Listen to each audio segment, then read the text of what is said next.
Our thriller incorporates generic conventions such as the type of lighting that has been used in order to create the correct atmosphere for our clip. For example, on the first day of filming we left it too late, which resulted in our footage not being clear and the audience not being able to identify the girl on her journey through the park, as it was too dark.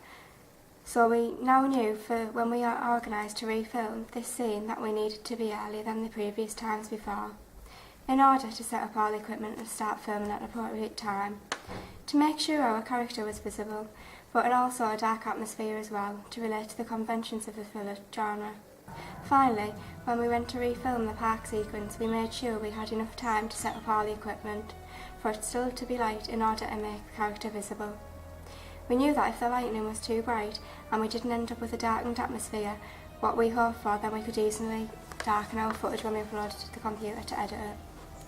Another common convention we incorporated in our clip was the use of shadows, as these are what give a thriller the enigma and mystery for the audience.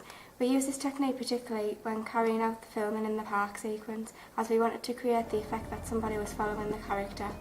Is this what our story was based upon?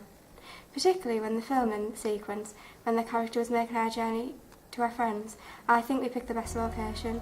The reason why I think that the park was the most successful area to film, as it gives off a spooky atmosphere and is a common setting in the thriller genre.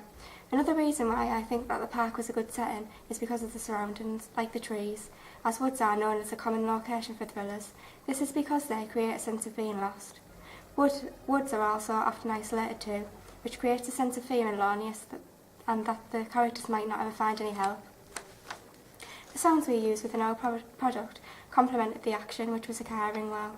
We used different soundtracks which both had elements we enjoyed, so we thought that merging them both together would create an even better soundtrack.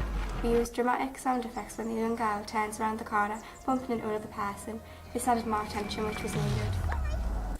We used over-the-shoulder shots when the stalker got in touch with the girl, so the viewer knew exactly what was occurring. We also used close-ups of the girl's face to reveal her fear, which created suspense within the audience. In one part we used an intense close-up. This developed the tension due to our facial expressions. We used a pan shot when the girl was choosing whether to go to the park or not. We used this to present the audience that the girl was contemplating her decision. When we started to edit our footage, we used the technology provided to us to make our film more effective. For example, we put an echo effect on two parts of our film to add tension. In the times we used this, it made the film feel more intense. Within our film, we decided to fade some scenes out.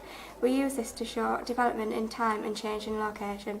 We also used cuts within the film as well, in order to make footage snappy and to create more tension and to make our product more effective. We embedded titles to our film at the end, which took 2 goes for us to decide on the most appropriate style.